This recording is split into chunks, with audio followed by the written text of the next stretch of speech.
Ne crains rien. Je t'aime. Le Seigneur dit qu'il t'aime. Il t'aime. Et c'est même qu'on entend souvent je t'aime. Le je t'aime est vraiment déformé dans notre cœur.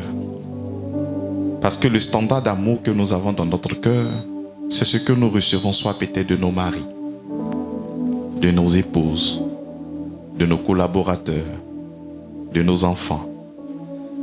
Donc Donc quand quelqu'un te dit qu'il t'aime et que tu vois ce qu'il t'a fait, l'expression je t'aime est bousillée dans ton cœur. Tu n'as pas véritablement la définition de cette expression. Mais quand je suis en train de parler de cet amour, notre repère c'est le Seigneur. Si quelqu'un t'a dit qu'il t'aimait et qu'il t'a fait du mal, il faut savoir que son amour n'est pas l'original. L'original c'est notre Dieu. Et quand il te dit qu'il t'aime, il a les moyens de pouvoir garder, de protéger et de veiller sur ce qui est sorti de sa bouche. C'est comme ça qu'il dit que même si toi tu n'es pas fidèle, lui il demeure fidèle à sa parole. Parce que son amour ne souffre point. Son amour est vrai. Aucune personne ne pourra changer ce qui est sorti de sa bouche. Si le Seigneur a déclaré qu'il fera quelque chose avec toi, même toi-même tu ne pourras plus faire quelque chose. Tel que toi tu es sauvé et que tu es devenu enfant de Dieu, même si toi-même tu veux te perdre, tu ne peux plus te perdre. Parce que ce n'est pas une question de toi, c'est lui maintenant qui te prend en charge. Son amour est fort, son amour est rassurant, son amour est protecteur, son amour nous fait du bien. Lorsque tu vois que tout va mal et que tu vois que des gens t'abandonnent ça et là, garde dans ton cœur que le Seigneur t'aime. Et c'est en ce moment que tu pourras aller de l'avant. Alléluia. Alors nous sommes toujours dans notre approche. Nous sommes comment? Nous sommes comment? Totalement, complètement, pleinement. Nous sommes totalement, complètement et pleinement satisfaits en Jésus-Christ. Alléluia. Est-ce que nous croyons vraiment que nous sommes pleinement? Est-ce que nous croyons que nous sommes totalement satisfaits en Jésus-Christ? Est-ce que nous le croyons? Tu sais, pour un homme, il commence à travailler. Il travaille, il travaille, il travaille, il emmagasine, il fait des économies, il investit. Et arrivé un moment, il commence à avoir une satisfaction au niveau de son cœur. Parce qu'il s'est dit, avec tout ce qu'il a emmagasiné, tout ce qu'il a fait comme boulot, tout ce qu'il a fait comme investissement, mais toutes ces choses-là pourront le soutenir dans sa retraite. Donc, arrivé un moment, lorsqu'il voit tout ce qu'il a fait, il y a une satisfaction dans son cœur. C'est ça ou c'est pas ça? Alors, pourquoi nous déclarons que nous sommes totalement, pleinement satisfaits en Jésus-Christ? Parce que si nous déclarons, il doit y avoir un travail qui a été fait. Parce que nous nous reposons dans le travail qui a été fait.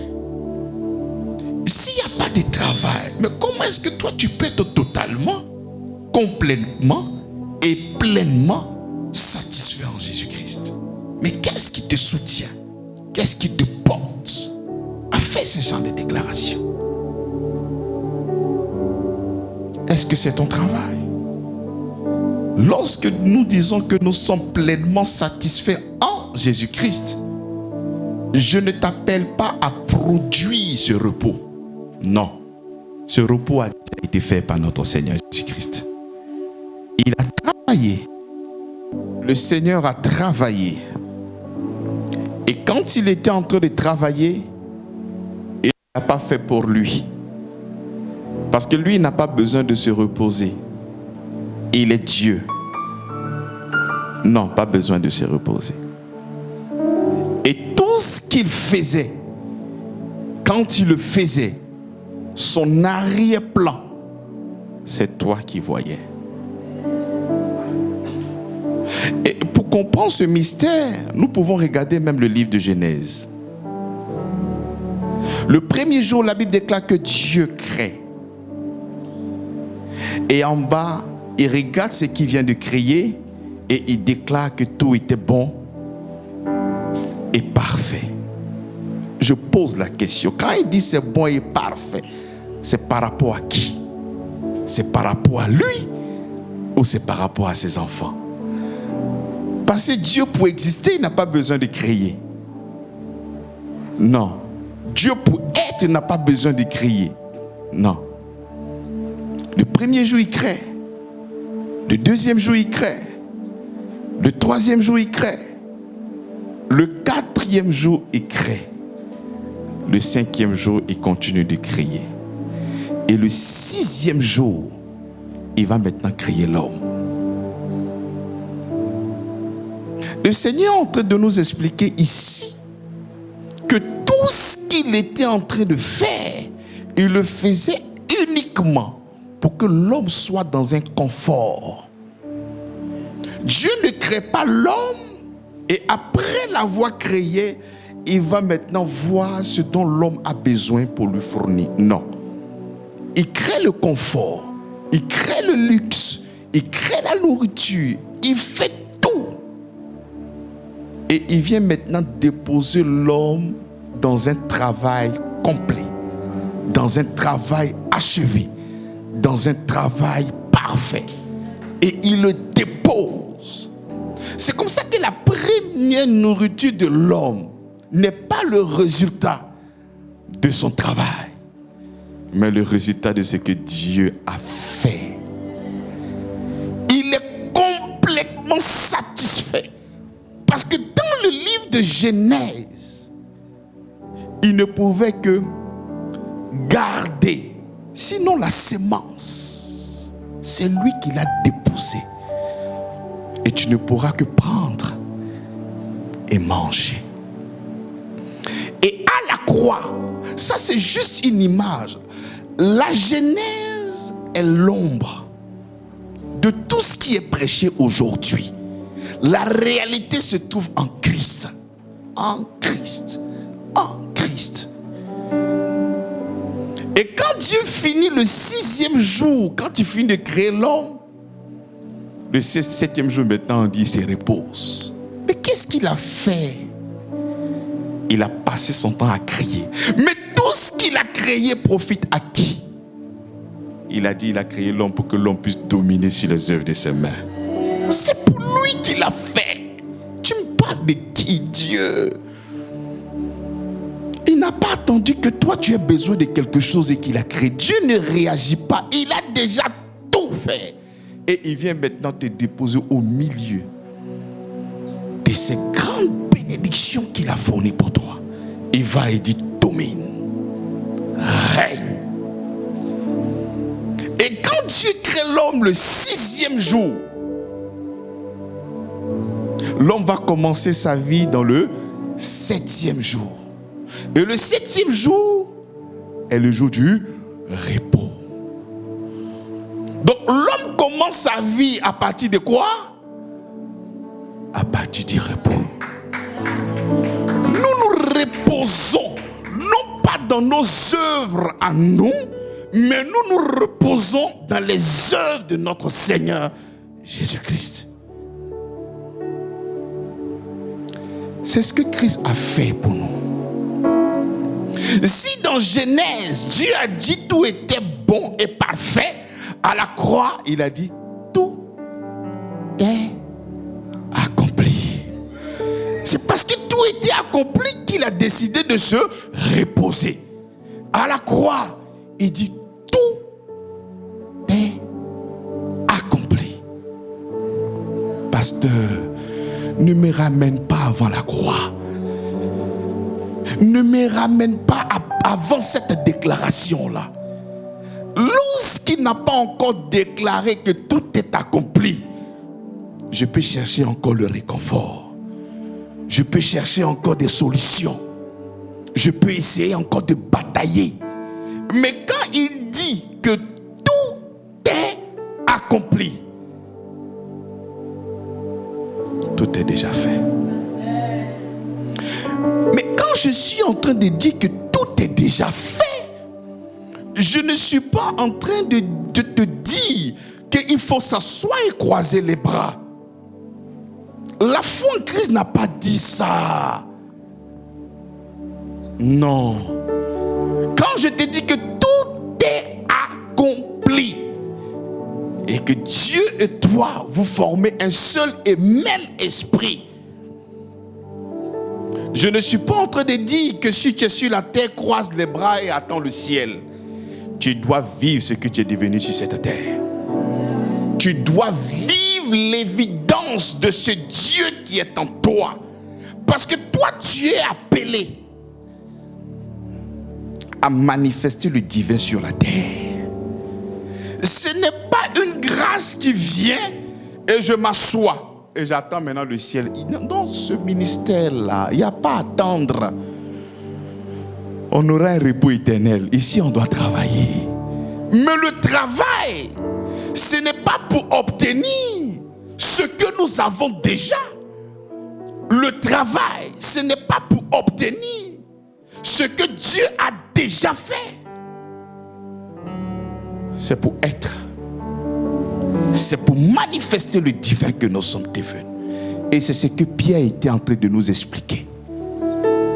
En 2 Pierre chapitre 1, à partir du verset 1er. Nous avons vu, au verset 3, il a dit, comme sa divine puissance nous a donné, il a tout donné. Tout.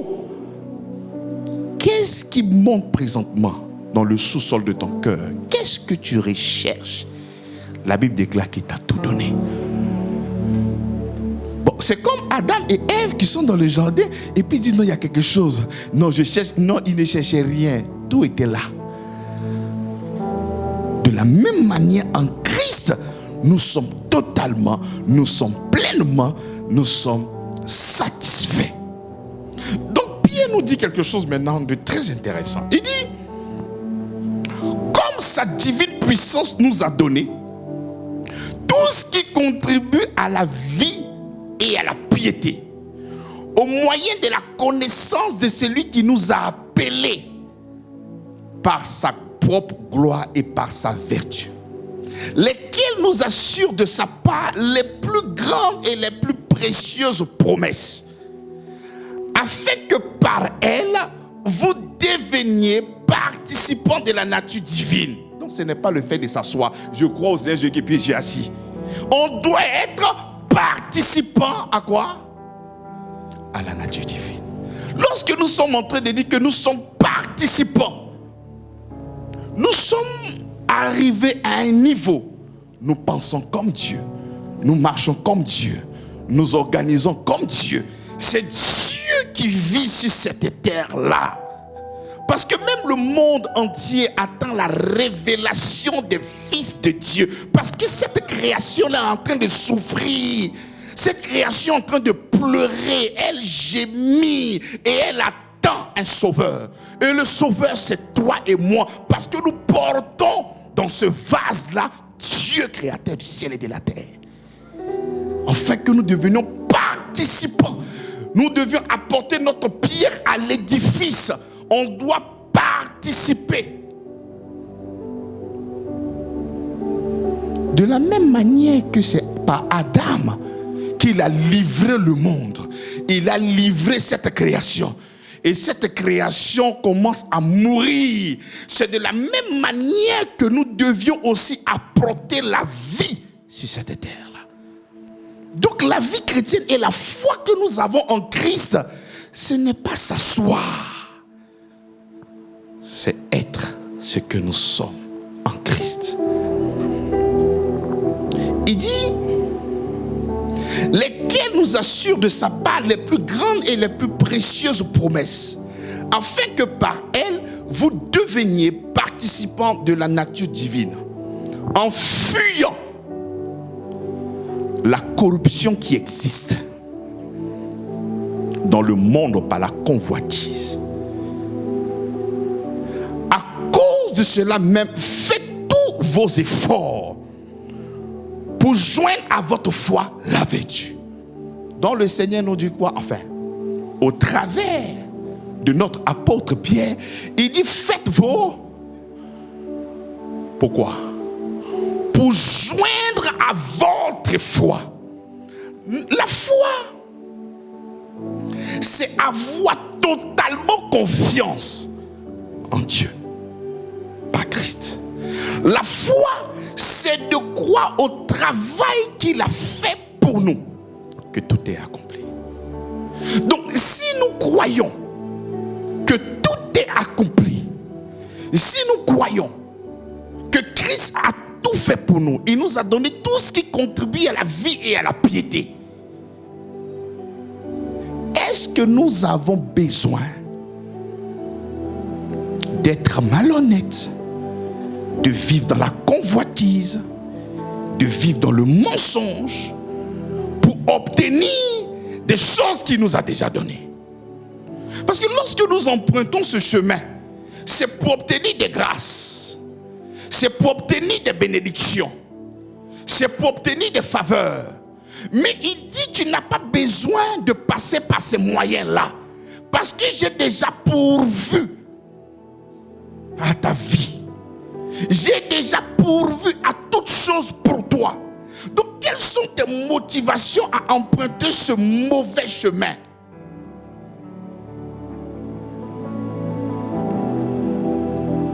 Et dit, à cause de cela, faites tous vos efforts pour joindre à votre foi la vertu.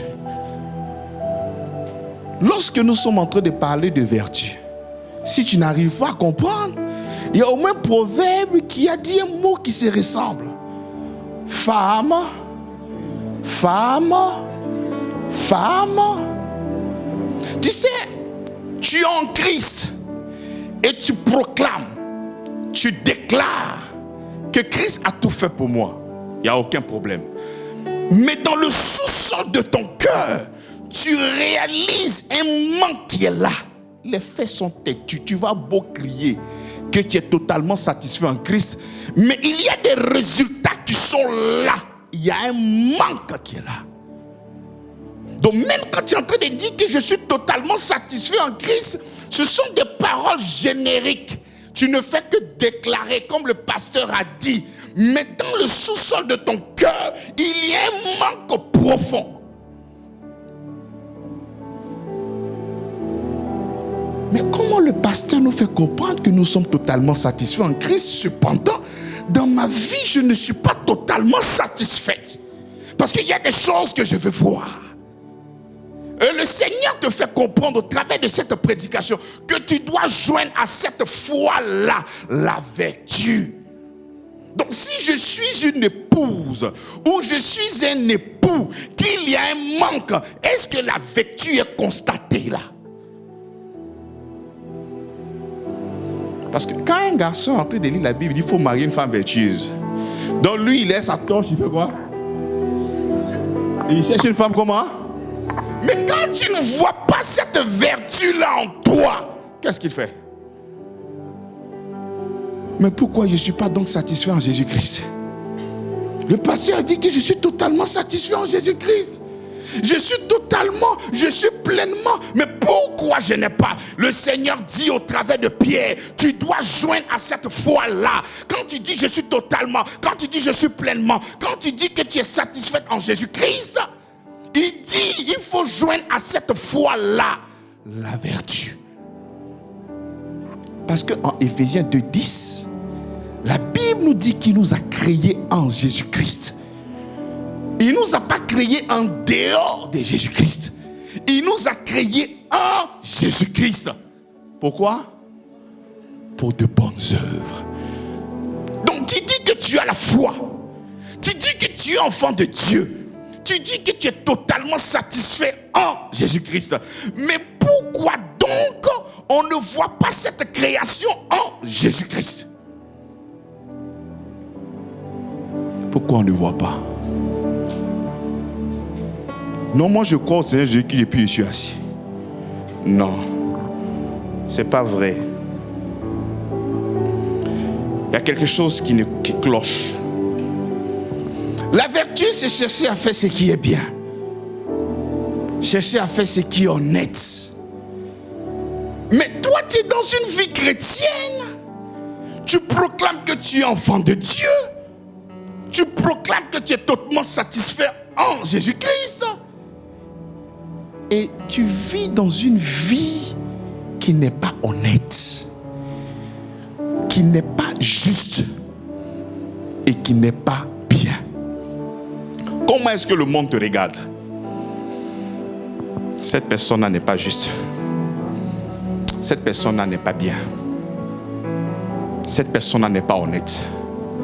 Non, tu peux penser de moi, tu peux dire tout ce que tu veux de moi, mais c'est le témoignage de mon Père qui compte. Oui, le témoignage de Dieu dit que tu es son enfant.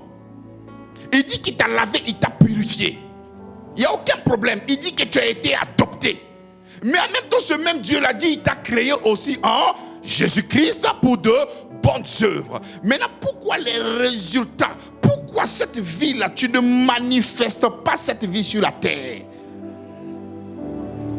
Quand il dit faites vos efforts, parce que nous sommes dans un monde qui est exposé à toutes sortes de méchanceté, d'injustice, de malhonnêteté. Et nous devons régner dans ce monde-là par le bien. Nous devons régner dans ce monde-là par la justice. Et nous devons régner dans ce monde-là dans l'honnêteté. Parce que quand ces choses-là ne sont pas là, mais qui viendra bâtir avec toi? Et c'est là maintenant que le manque se fait sentir. C'est là que le manque se fait sentir.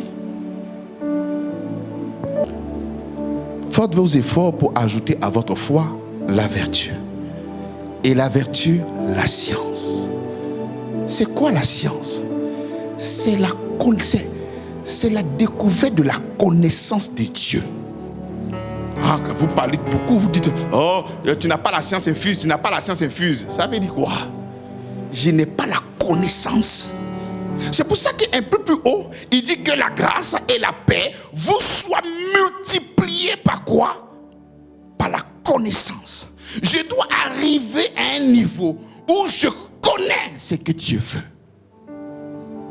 Où je connais ce que Dieu veut. J'ai la science infuse. J'ai la connaissance de mon Père. Il dit ce qu'il veut, c'est que tout soit sauvé. Mais combien de temps tu prends ton temps pour annoncer l'évangile? Et tu dis que tu as la connaissance de Dieu. Non, tu as la connaissance de tes problèmes. Tu as la connaissance de tes maladies. Tu as la connaissance de qui va gagner aujourd'hui. Tu as la connaissance des paris sportifs. Tu as la connaissance des nouveaux vêtements qui viennent de sortir. Tu n'as pas la connaissance de Jésus-Christ. Est-ce que tu connais Christ? Est-ce que tu connais sa mission? Est-ce que tu sais ce qu'il veut sur cette terre-là? Il dit son souhait, c'est que tout soit sauvé et parvienne à la vérité. Mais qu'est-ce que tu fais de cette connaissance de Dieu? Ça ne te dit absolument rien. Parce que la structure de Pierre, elle est très importante. Il va commencer déjà à nous faire comprendre qu'en Christ, nous sommes totalement satisfaits. Parce que nous avons reçu en partage la foi du même prix que la nôtre. Ce que nous avons reçu et on a fait des exploits là, c'est cette même foi là que vous avez reçue. Et vous avez donc la capacité par celui qui t'a appelé à vivre dans ça. Mais pourquoi eux, ils sont arrivés et toi tu n'y arrives pas? C'est la parole de Dieu qui n'est pas vraie, ou c'est toi qui ne fais pas tes efforts pour joindre à ta foi la parole. Joindre à votre foi la vertu, et la vertu la science. Et la science, la tempérance. Il faut être comment?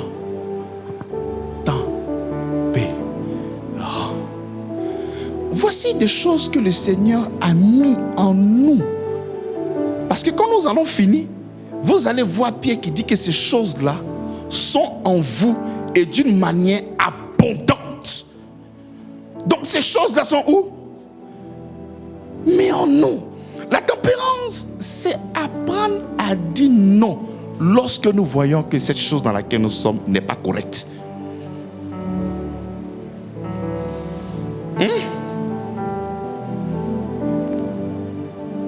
C'est ça. C'est lorsque tu vois et que tu entres dans un milieu, tu sais que ce n'est pas bon. Tu dis non, moi je ne rentre pas dedans. La maîtrise de soi. Lorsque nous sommes en train de parler de la tempérance, nous sommes aussi en train de parler de quoi? De la maîtrise de soi. C'est une personne qui sait se contrôler. Je maîtrise mes émotions. C'est ça ou c'est pas ça? Le Seigneur dit qu'il t'a donné tout ce qui contribue à la vie et à la piété. Il a déposé ça en toi. Il t'appelle à la tempérance, la maîtrise de soi. Je suis un enfant de Dieu. Je proclame que je suis totalement. Je proclame que je suis complètement. Je proclame que je suis pleinement satisfait en Jésus-Christ. Mais pourquoi je n'ai pas la maîtrise de soi? Pourquoi je n'ai pas la maîtrise de soi? Mais la colère est mauvaise conseillère. Il y a des problèmes qui pouvaient se régler d'une manière simple, mais à cause de la colère, il y a des choses qui se sont gâtées. Mais tu n'as pas la maîtrise de soi. Mais comment est-ce qu'on pourra régler ce problème-là? Ce n'est pas dans la prière. Le Seigneur a déposé en toi les fruits de l'esprit. Et c'est au travers de ces fruits qu'il a déposés en nous que nous allons nous affirmer sur cette terre. C'est au travers de ce fruit que nous allons vivre la vie de Dieu sur cette terre-là. La tempérance, la patience. Il dit, il faudrait que l'épreuve de votre foi produise en vous la quoi? La patience. Mais pourquoi nous sommes des enfants de Dieu et nous ne sommes pas patients? En fait, c'est lorsque nous allons réunir toutes ces paroles que Pierre vient de nous donner, c'est là que nous avons cette capacité de proclamer que je suis totalement satisfait en Jésus-Christ. Parce qu'en moi, j'ai aussi quoi là? La patience. Il y a des gens qui, c'est comme une maladie. Ils sont impatients. Mais ça, c'était le premier homme.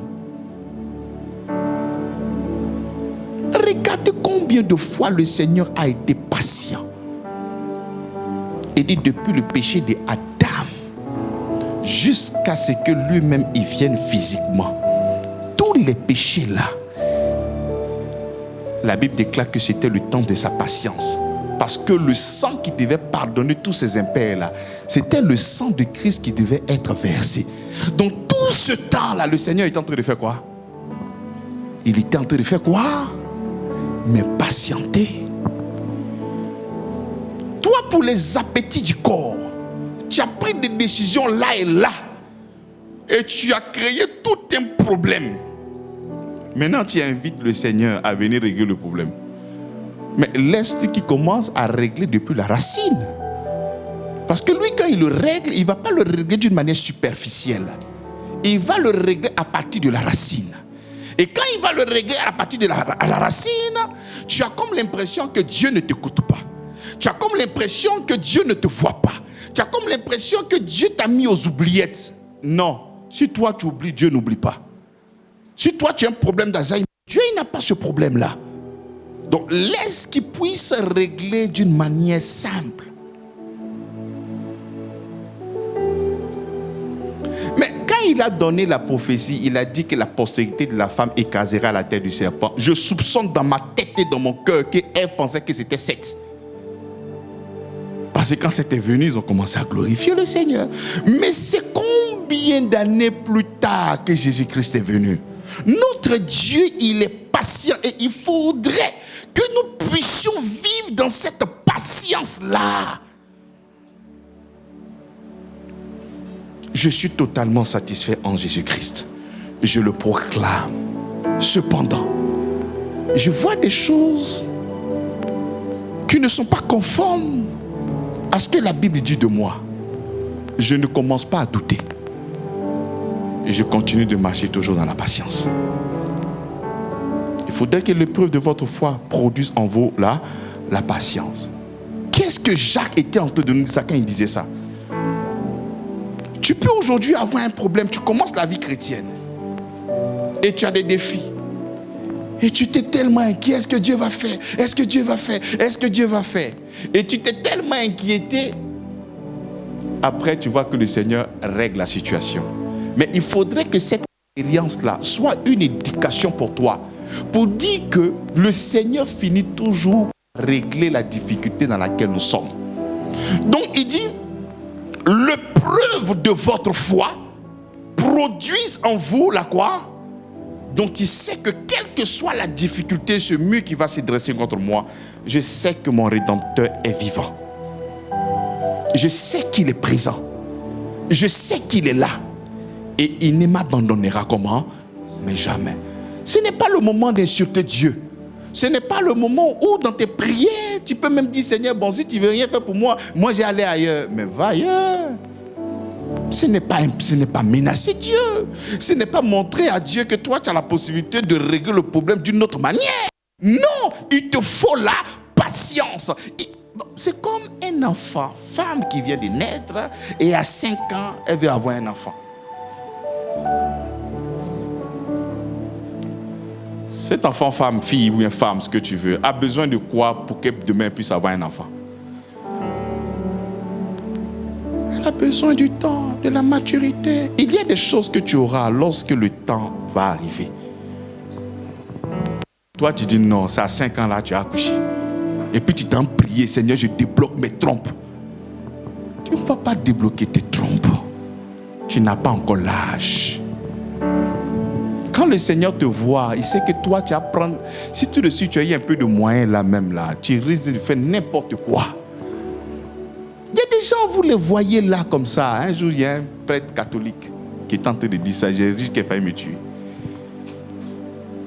Il dit, toi, la sœur qui te joue les saintes là, c'est parce que tu n'es pas jolie.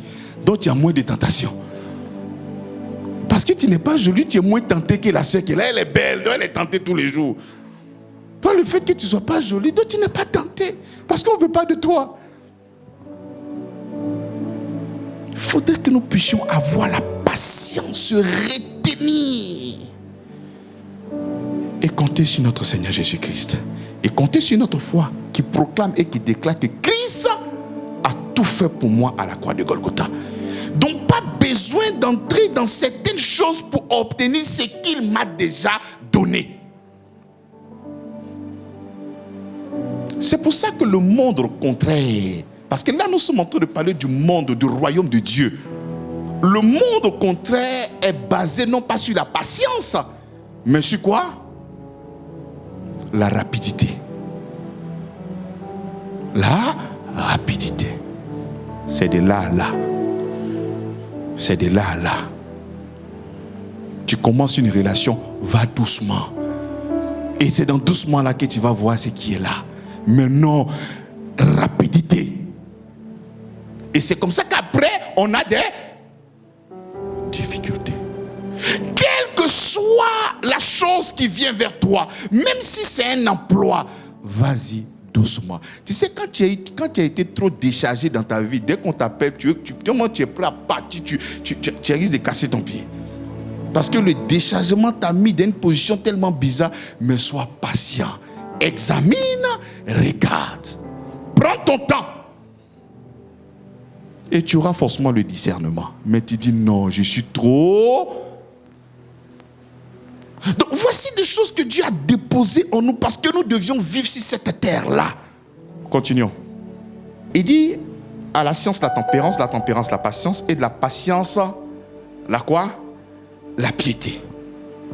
Que ce soit au boulot, que ce soit au travail, que ce soit dans ma famille, tout ce que je serai en train de faire, j'ai la conscience de mon Dieu en moi. J'ai la conscience, parce que quand tu es au travail, que tu as la conscience de Dieu en toi, est-ce que tu vas chercher à faire n'importe quoi?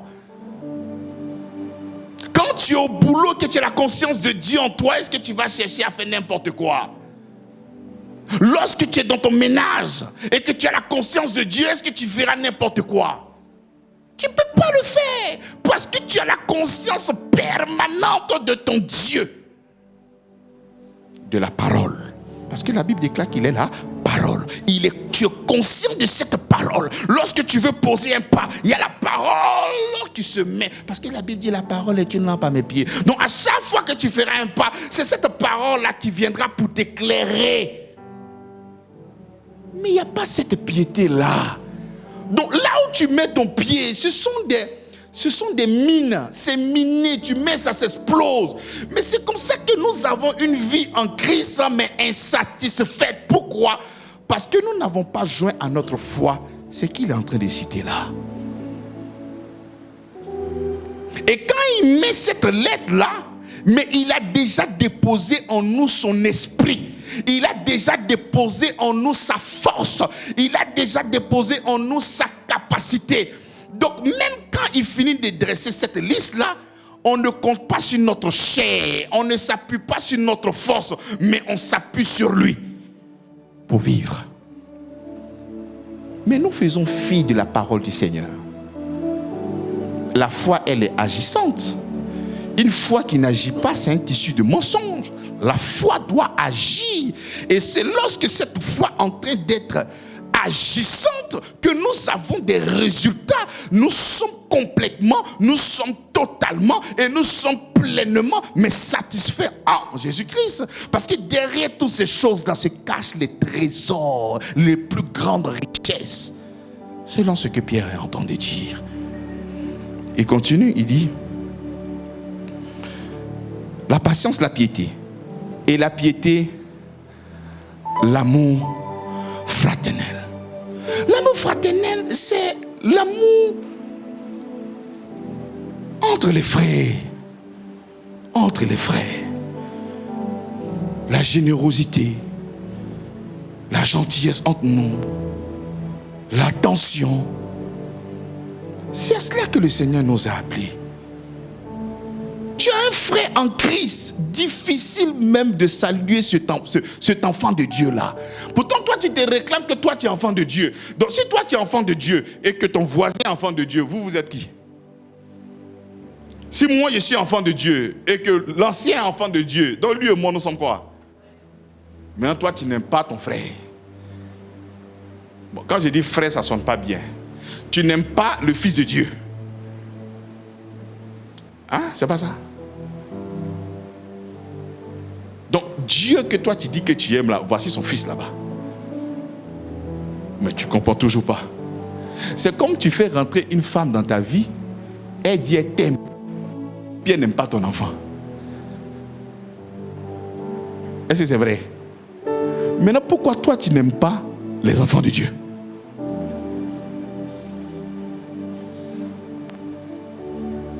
Dis-moi, pourquoi tu n'aimes pas les enfants de Dieu?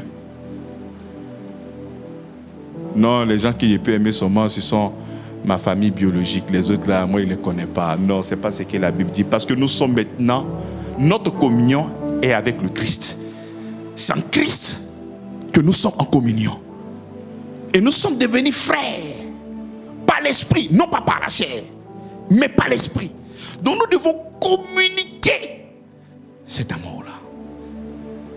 Il continue en disant de l'amour fraternel. Il a bien mis fraternel, hein? Il n'a pas mis amour tout court. Non, ma soeur, vraiment, Dieu dit t'aimer et puis il y a autre chose dans ta tête. Non, amour fraternel. Il continue de l'amour fraternel. De l'amour fraternel là. La charité, c'est plus grand que l'amour fraternel. Parce que la charité te demande d'aimer celui qui ne t'aime pas. Parce que la charité, il n'y a pas de condition. Il n'y a pas de... C'est-à-dire, même celui qui ne t'aime pas, tu vas l'aimer. On te demande d'aimer celui qui est en train de te doubler présentement. Moi, mais ici en train de passer, ici pasteur, ici en train de parler, il bug. C'est compliqué. Mais c'est à cela que le Seigneur nous a appelés. Mais parce que lorsque nous acceptons le Seigneur Jésus-Christ, ce qui vient en nous, c'est son esprit. Et Romains chapitre 5, le verset 5 dit que l'espérance ne trompe point. Que par son esprit, il a répandu son amour. Donc l'amour que tu as reçu du Père là, ce n'est pas l'amour de ton mari. Ce n'est pas l'amour comme l'amour de ta femme. Parce que cet amour-là, si tu t'es mal comporté, l'amour là descend. Mais l'amour qu'il a déposé en nous, c'est un amour inconditionnel. Même quand on te fait du mal, tu as cette force de pouvoir toujours communiquer le pardon. Je peux ne pas marcher avec toi, il n'y a pas de problème. Mais il n'y a pas de raison que je puisse condamner quelqu'un dans mon cœur encore. Ça, c'est la charité. Quand tu vas lire 1 Corinthiens chapitre 13, la foi qui est le moyen par lequel nous nous connectons à la grâce, il dit que si tu n'as pas la charité, zéro. Donc, j'y suis enfant de Dieu. Je déclare qu'en Christ, je suis pleinement. Je proclame qu'en Christ, je suis totalement satisfait. Cependant, tu n'as pas l'amour dans ton cœur. Mais d'où vient cette satisfaction-là? Mais quelqu'un qui est haineux ne peut pas être satisfait en Jésus-Christ. Quelqu'un qui a la haine, mais il ne peut pas être satisfait en Jésus-Christ. En fait, c'est Dieu qui dépeint en nous. C'est Dieu qui se représente en nous.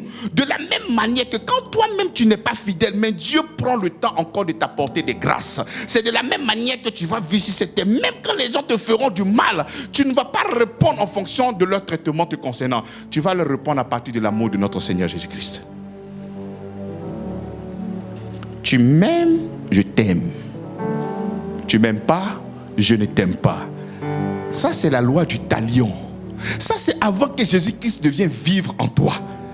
Mais quand Christ vient vivre en toi, tu ne m'aimes pas, je t'aime. Il faut mal penser de moi. Moi, je vais bien penser de toi.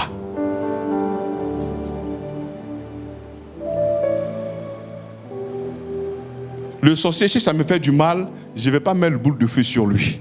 Je vais prier pour sa conversion. Je vais prier pour qu'il puisse rencontrer le Seigneur. Parce que le sorcier lui-même, il est victime d'une sorcellerie dont il est ignorant. Il pense que c'est normal. Et on doit prier pour lui. Seigneur, qu'il puisse te rencontrer. Seigneur, nous levons une prière pour lui. Nous irons là-bas pour annoncer l'évangile. Il faut qu'ils arrivent à te connaître. Parce qu'en toi, nous avons la paix. En toi, nous sommes réconciliés. Et c'est ça, bien-aimé. Quand tu continues au verset 8, c'est la clé de voûte. Il dit, car si ces choses sont en vous, ils sont avec abondance. Donc un enfant de Dieu ne peut pas demander au Seigneur, Seigneur, accorde-moi la tempérance. Non, il dit c'est en toi avec comment? Avec comment? Ah Seigneur, vraiment donne-moi la tempérance. Il dit c'est avec toi, avec comment? Mais c'est parce que nous refusons de le faire. C'est parce que nous refusons d'appliquer la parole du Seigneur. C'est parce que nous, d'une manière arbitraire, on a décidé de dire non. J'estime que ce qu'il m'a fait me fait tellement mal que je ne peux pas lui pardonner. Donc ce n'est pas l'incapacité. Parce qu'en Christ, tu es capable. Mais c'est parce que tu ne veux pas. Et il y a le verbe pouvoir et il y a le verbe vouloir. Donc ce n'est pas parce que tu ne peux pas. Parce que la capacité devient la capacité du Seigneur. C'est sur lui que nous nous appuyons. C'est parce que je ne veux pas. Et pour se cacher derrière ça, nous entrons dans la prière, Seigneur, donne-moi la force de pardonner. Non, c'est faux. Le Seigneur t'a déjà donné cette force, mais c'est toi qui ne veux pas. Pourquoi tu ne veux pas? Parce que tu as la profondeur du mal de cette personne-là. Et quand tu réfléchis et tu penses à ce que cette personne vient de te faire, non, je ne peux pas lui pardonner. Toi, je ne peux jamais te pardonner. Si le Seigneur parlait comme ça, tu sais que toi et moi, on ne serait pas là. Il y a longtemps, peut-être, il t'a déjà rappelé. Mais il a passé et il passe ton temps à te traiter, non pas en fonction de ta vie que tu mènes, mais il te traite à partir de Christ. C'est pour ça que nous recevons des grâces. C'est pour ça que même les fautes n'empêchent pas la manifestation de l'amour de Dieu dans notre vie. Parce que si Dieu voulait nous traiter en fonction de ce que nous sommes en train de poser comme action, c'est compliqué. Et tu es un être humain, tu sais très bien qu'est-ce que tu fais, qu'est-ce que tu ne fais pas. Mais la main de Dieu est toujours sur toi, il te protège, il te garde. C'est parce qu'il ne te traite pas en fonction de ce que tu fais, mais il te traite à partir de l'amour qu'il a en lui. Il dit, car si ces choses sont en vous, ils y sont avec abondance. Elles ne vous laisseront point oisifs ni stériles pour la connaissance de notre Seigneur Jésus-Christ. Donc, il vient de citer 7 choses. Il dit toutes ces choses-là sont en vous avec abondance. Et si ces choses-là sont en vous avec abondance, ces choses-là ne vont pas vous laisser stérile. C'est-à-dire une vie chrétienne où il n'y a pas la manifestation de l'amour. Une vie chrétienne où il n'y a pas la manifestation du pardon. Une vie chrétienne où il n'y a pas la tempérance. Une vie chrétienne où il n'y a pas la maîtrise de soi. Une vie chrétienne où il n'y a pas la vertu. Une vie chrétienne où il n'y a pas de vie piété. Non, ce n'est pas vrai. C'est faux. Tu sais, tout de suite, tu peux dire que moi, je crois en Dieu. Mais ça n'engage que toi. C'est ce qu'Ancien a dit quand je n'étais pas là. Ça n'engage que toi. Moi, je crois en Dieu, je crois en Dieu. Mais est-ce que ta croyance se traduit par des actions? Parce que la Bible dit que la foi, elle est agissante. La foi doit te pousser à agir. Ça doit pousser cette personne-là à agir. Tu dois t'exprimer. Jacques dit, montre-moi ta foi sans les œuvres. Moi, je te montrerai ma foi avec les œuvres. Les œuvres ne viennent que témoigner ce qui est matériel. L'amour est abstrait, la foi est abstraite. Pourquoi? On n'arrive pas à voir. Bébé, je t'aime. Ça, c'est ta parole. Mais qu'est-ce qui prouve que tu m'aimes? Regardez les œuvres que je viens de manifester. Donc, au travers de ce que tu as rendu tangible, on arrive maintenant à croire, mais à ton amour. Donc, quand toi, tu dis que j'ai la foi en Jésus, là, c'est abstrait. Mais tu dois maintenant démontrer. Par exemple, la Bible dit qu'à Dieu a tant aimé le monde qu'il a donné son Fils. Donc, ce n'est pas seulement qu'une déclaration. Il y a la déclaration et il y a la démonstration. Donc, quand tu dis que tu as la foi, c'est une déclaration, mais et la démonstration. La Bible dit, l'évangile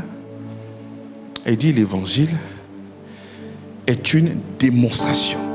Ça ne se repose pas sur des paroles, sur la sagesse humaine, mais c'est une démonstration de puissance.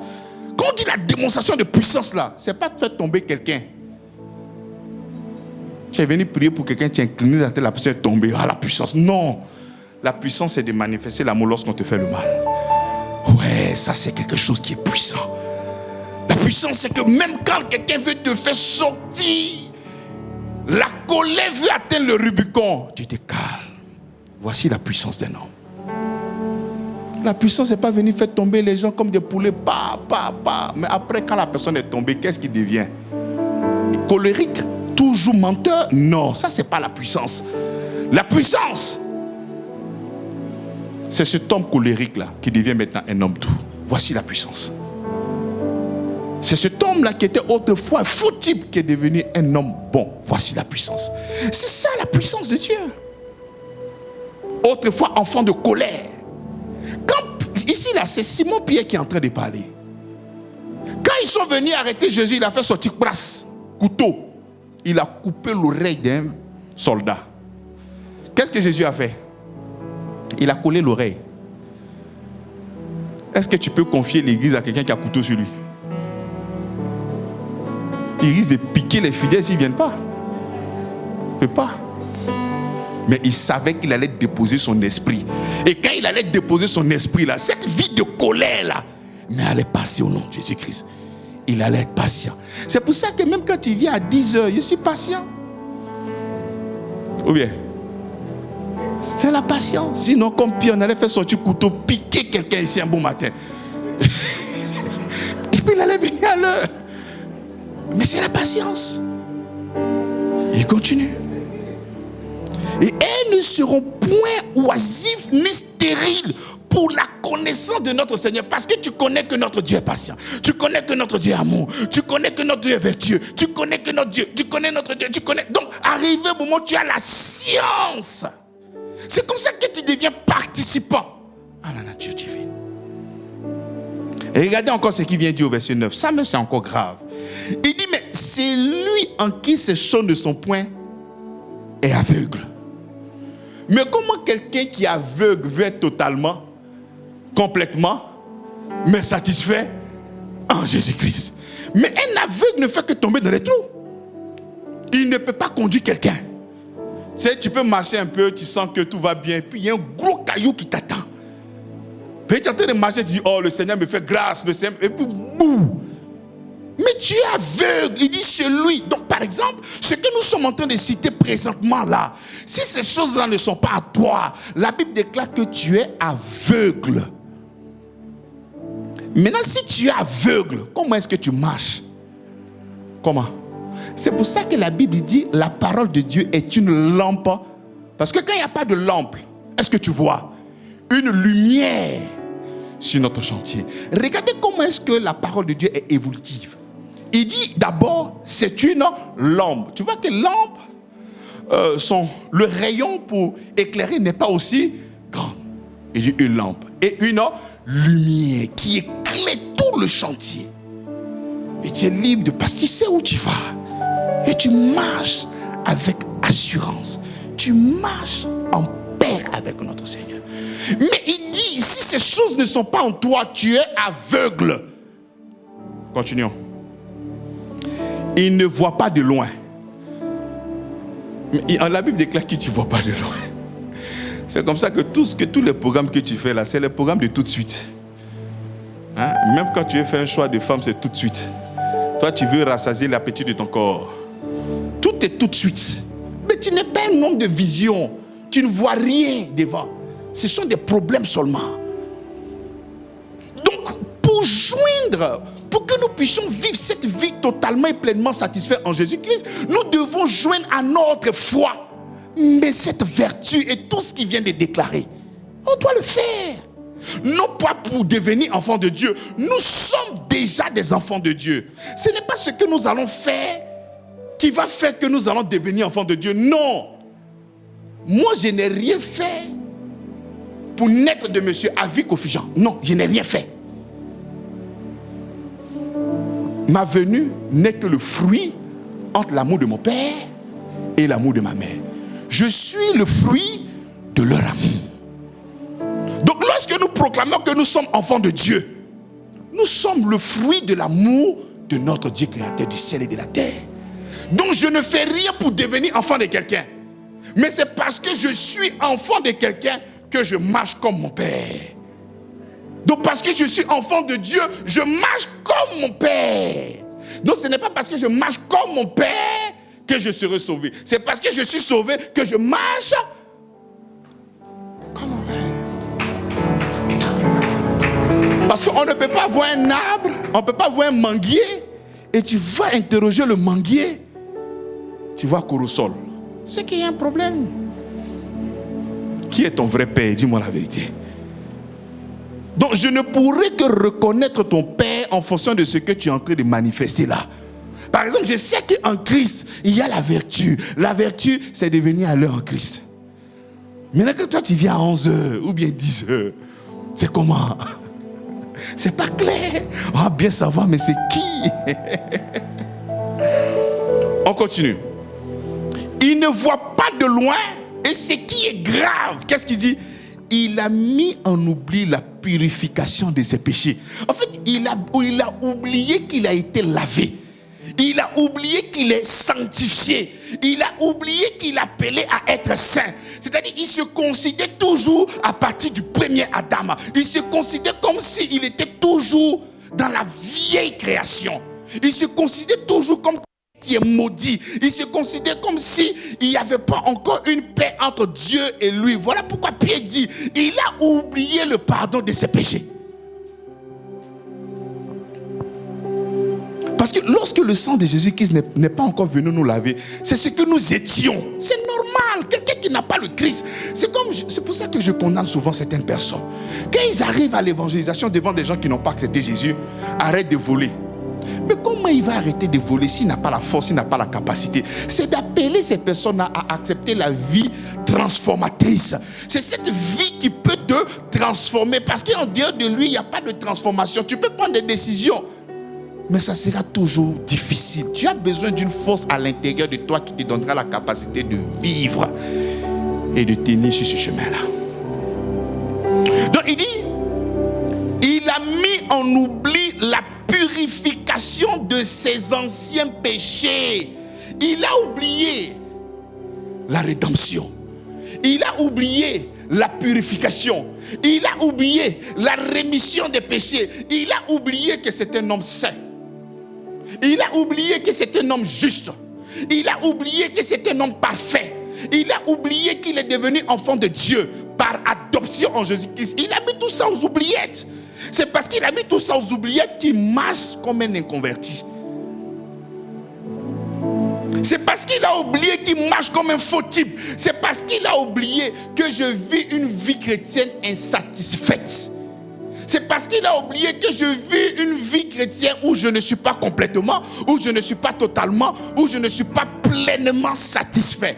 Donc, le résultat que nous portons aujourd'hui, ce n'est pas parce que l'œuvre de la croix n'a pas la capacité de produire complètement, totalement et pleinement satisfait en Jésus-Christ. C'est parce que nous-mêmes, nous n'ajoutons pas foi, nous n'ajoutons pas nos efforts pour que cette chose soit pleinement déversée en nous. Parce que nous, on ne doit pas être sauvés de justesse. Quand je dis qu'on ne doit pas être sauvés de justesse, ça veut dire quoi? C'est-à-dire, dès que nous avons reçu le Seigneur, ce n'est pas seulement que la félicité éternelle, mais nous avons aussi les moyens de pouvoir vivre la vie divine même sur cette terre, en ayant une santé meilleure, en ayant des choses extraordinaires, en vivant les résultats du royaume sur cette terre-là. C'est ce que la Bible dit. Nous continuons. C'est pourquoi, frères, appliquez-vous d'autant plus à affermir votre vocation et votre élection.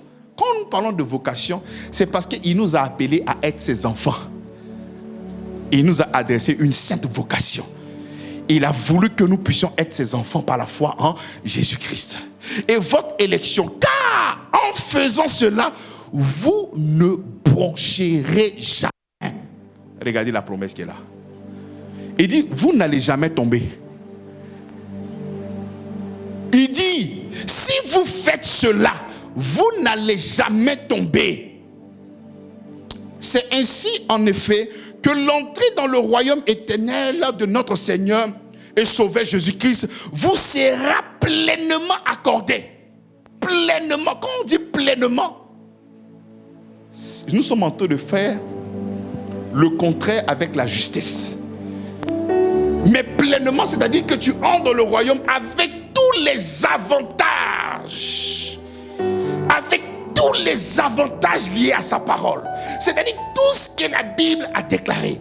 Tout ce qui est comme héritage. Mais tu as vécu ça d'une manière totale. Parce que la Bible dit que nous avons reçu de sa grâce. Nous avons reçu de sa plénitude grâce sur grâce. Mais pourquoi nous n'arrivons donc pas à vivre cette plénitude-là? C'est comme si nous étions en train d'entrer dans le royaume avec justesse. C'est comme si le dernier qui est en train de passer, et puis tu es en train de courir, moins un, tu allais rester. Non, mais tu dois entrer avec une pleine assurance. Parce que le Seigneur seulement que ne vient pas nous sauver de la félicité éternelle. Il ne vient pas seulement que nous sauver et nous laisser dans des problèmes. Non. Il ne vient pas nous sauver et nous laisser dans les difficultés. Non. Il nous sauve et il nous sauve des difficultés présentes. La victoire éternelle, la victoire continuelle et la victoire de tous les jours. Mais cette victoire de tous les jours est liée à quoi? Mais à la parole de notre Seigneur. C'est ainsi, en effet, que l'entrée dans le royaume éternel de notre Seigneur et Sauveur Jésus-Christ vous sera pleinement accordée. Donc, l'une des raisons qui témoigne, qui montre que tout en étant des enfants de Dieu, nous avons une vie où nous ne sommes pas complètement, totalement, pleinement satisfaits en Jésus-Christ. Qu'est-ce qui crée ce changement? C'est parce que nous n'ajoutons pas à la foi la vertu. La vertu, la patience. La patience, la tempérance. La tempérance, l'amour fraternel. L'amour fraternel, la charité. Il dit toutes ces choses-là sont en vous. Donc celui qui n'a pas ça n'est pas un enfant de Dieu. Mais si tu es un enfant, si tu n'es pas un enfant de Dieu, la prédication est là pour faire de toi un enfant de Dieu. Parce que tout enfant de Dieu a en lui ce que nous venons de citer. Église, est-ce que vous comprenez? Nous sommes exposés à des compromissions grandies. Nous sommes exposés à certains avantages pour quitter un point A à un point B. Mais tout ce qui est d'une bénédiction immatérielle, Christ l'a pourvu pour nous à la croix de Golgotha. Donc pas besoin de faire du mal à mon frère pour atteindre un niveau. Pas besoin de construire ma richesse sur les larmes ou les souffrances d'une personne. Et avec un regard hypocrite venir devant l'assemblée, Dieu m'a fait grâce. Dieu n'a pas fait grâce. Ce sont les moyens, les voies que tu as engagées, tuer des gens, faire du mal aux gens. Ta richesse n'est basée non pas sur l'œuvre parfaite, mais est basée sur des moyens que toi-même tu as engagés. Et ça, ce n'est pas être pleinement, ce n'est pas être totalement, ce n'est pas être satisfait en Jésus-Christ. Alléluia. Donc nous devons être conscients. Dans ce monde où nous sommes bien-aimés, Dieu nous a tous comblés. C'est vrai que tu diras, je ne suis pas d'une position sociale meilleure que celui-là. Je suis né dans une famille où c'est compliqué, tout le monde c'est chaos. Dieu ne peut pas te créer spécialement pour que toi tu puisses souffrir. C'est vrai que tu peux naître dans une famille défavorisée, mais ce n'est pas le lieu de ta naissance qui va te définir. Jamais de la vie. Ton lieu de naissance ne peut pas définir quelqu'un ici. C'est toi-même qui dois sortir. Et avec la grâce de Dieu que tu as, tu dois foncer, tu dois aller avec tout ce que nous venons de citer et tu verras Dieu. Il dit, ces choses-là, si elles sont en vous, elles ne vont pas vous laisser oisives ou stériles. Et il promet que ces personnes qui marcheront comme ça, ces personnes-là ne vont jamais trébucher. Ces personnes-là ne vont jamais broncher. Ces personnes ne pourront que vivre l'héritage, mais un héritage éternel. Nous allons nous lever. Et nous allons prier.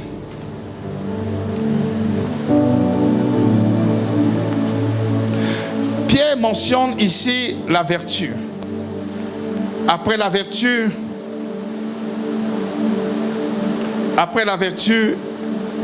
la science. Après la science, la tempérance. Après la tempérance, la patience. Après la patience, la piété. Après la piété, l'amour fraternel. Et après l'amour fraternel, la charité. 7 qui témoignent toujours la plénitude de notre Seigneur. 7. Si nous mettons la parole de Dieu en avant, il n'y a pas de raison que nous puissions être en train de tomber, trébucher ou brancher. Je ne suis pas en train de dire que les gens ne vont pas venir essayer de vous faire tomber. Ils vont vous secouer. Les défis viendront pour vous secouer. Des gens feront des choses difficiles. Mais le Seigneur promet que tu ne vas jamais tomber. Amen. Il dit que tu ne tomberas jamais.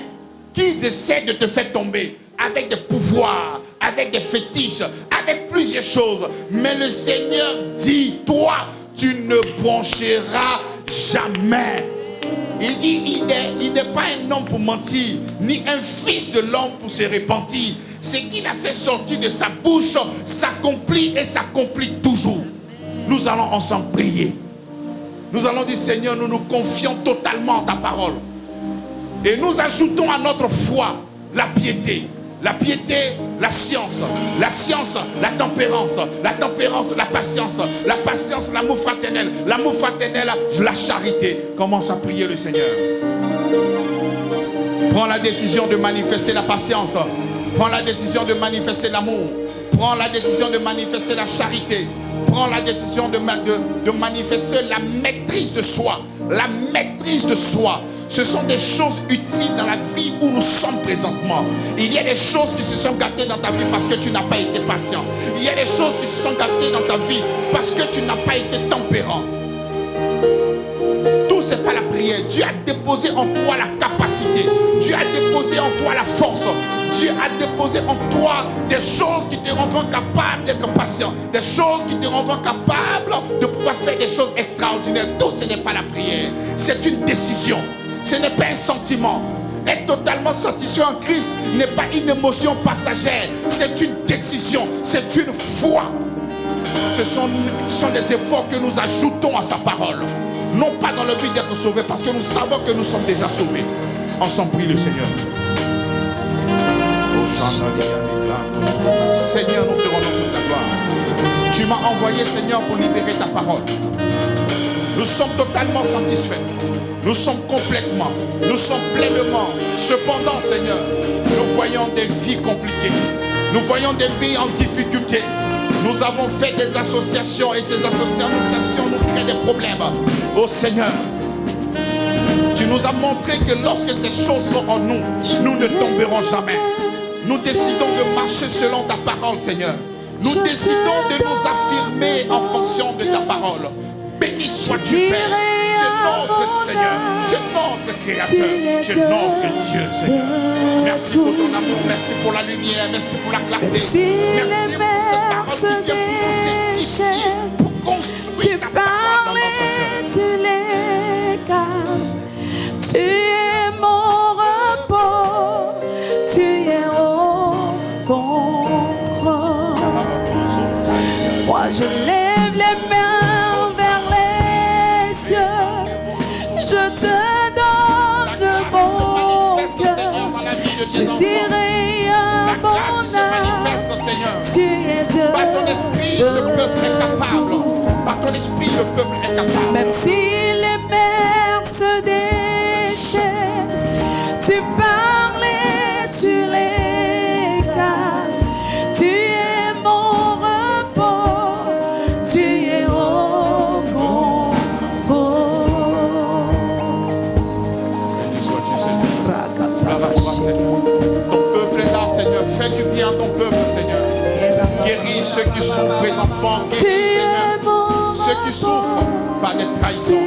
Ceux qui fait qu'ils ne peuvent plus pardonner. Ceux qui fait qu'ils ne peuvent plus être tolérants. Oh Seigneur, merci parce que tu guéris. Au travers de la prédication, au travers de ta parole, tu guéris les cœurs. Tu guéris les cœurs. Tu restaures les cœurs. Cette parole vient pour libérer. Cette parole vient pour faire du bien, Seigneur. Tu restaures les vies. Tu restaures les vies. Tu es mon repos, tu es au contrôle. Oui, tu es mon repos, tu es au contrôle. Tu es mon repos, tu es, oui, tu es mon repos. Tu es au contrôle. Oh, tu es. Nous allons prier. Tu es peut-être dans une collaboration où il y a présentement des difficultés. Le cœur palpite, il n'y a plus de paix, il n'y a plus de crainte. La crainte commence à monter fortement. La paix a disparu. Mais la patience est une vertu. La patience, la patience. Non pas parce que tu ne peux pas agir, mais laisse que le Seigneur puisse agir. Aie confiance au Seigneur et soumets à ses pieds tes défis. Il dit, venez et déposez à mes pieds vos soucis. Et lorsque tu seras en train de déposer dans la prière, dis, Seigneur, je suis totalement satisfait en toi. Et je sais que tu as la capacité d'incliner les cœurs. Je sais que tu as la capacité d'incliner toutes choses. Quant à moi, Seigneur, je décide de marcher dans l'intégrité. Je décide de marcher dans la foi. Je décide de marcher dans la tempérance. Mais en ce qui concerne mes collaborateurs, tu inclines le cœur. Tu inclines le cœur. Parce que la Bible dit, tu as la puissance, tu as la capacité d'incliner les cœurs. Ensemble, prions le Seigneur. Béni sois-tu, Seigneur. Merci pour ta grâce, Seigneur. J'incline le cœur de toutes ces personnes avec qui nous faisons des collaborations. Seigneur, tu inclines. Seigneur, tu inclines. Tu inclines. Tu inclines, Seigneur. Tu inclines, Seigneur. Tu inclines. Tu inclines, Père. Et nous avons le regard fixé sur toi, Seigneur. Tu as promis que nous ne puissions point broncher. Tu as promis, Seigneur. Tu as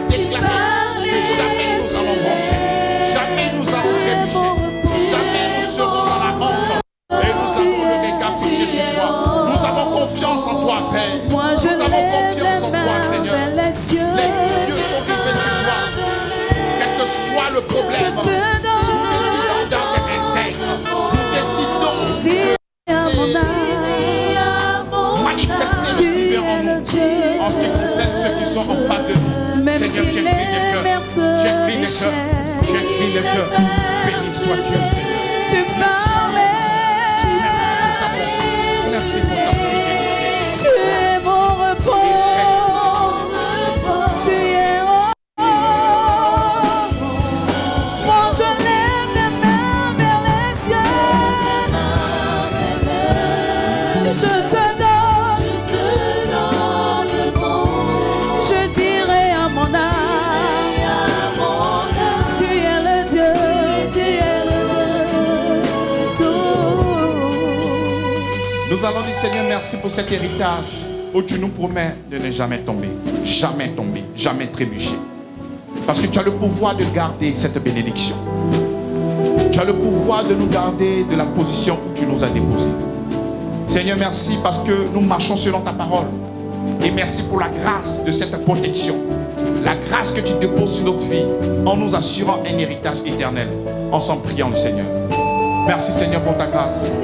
Merci pour cette bonté, pour cette fidélité, pour cet héritage qui nous conserve, qui nous protège. Merci Seigneur. En ce qui concerne ta parole, ton esprit en nous dans la capacité de pouvoir vivre selon ta parole. Nous te sommes infiniment reconnaissants.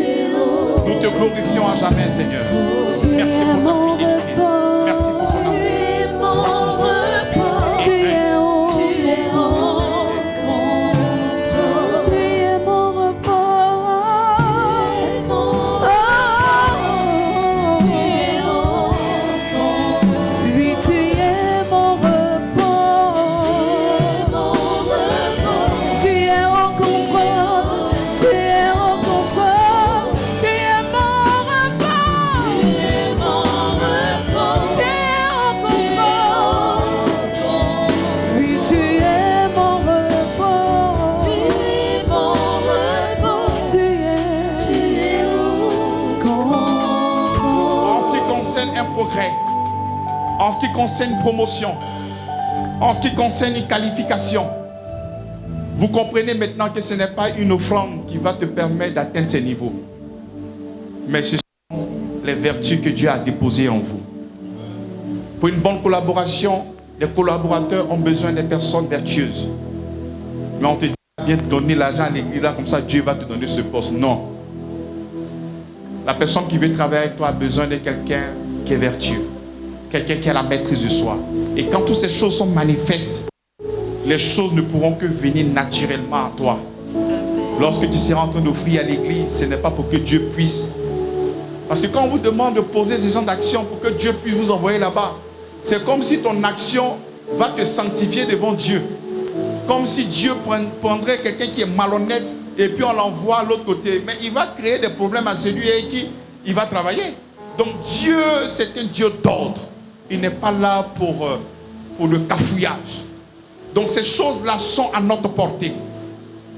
En nous, lorsque nous serons en train de manifester le fruit, comme je disais, Daniel n'a pas fait des actions prophétiques pour que le roi Daïrus puisse travailler avec lui. La Bible déclare qu'il avait l'esprit supérieur. La Bible déclare qu'il était sobre. La Bible déclare qu'il était intègre. Et c'est toutes ces choses-là. C'est le témoignage que le roi Daïrus avait pour Daniel qui a permis que Daniel puisse travailler avec lui. Parce qu'il avait l'esprit supérieur. Donc lorsque toutes ces choses-là sont en toi, la Bible dit qu'il ne te laissera pas oisif. Et ça sera une aventure extraordinaire et meilleure pour nous. Au nom de Jésus-Christ. Amen.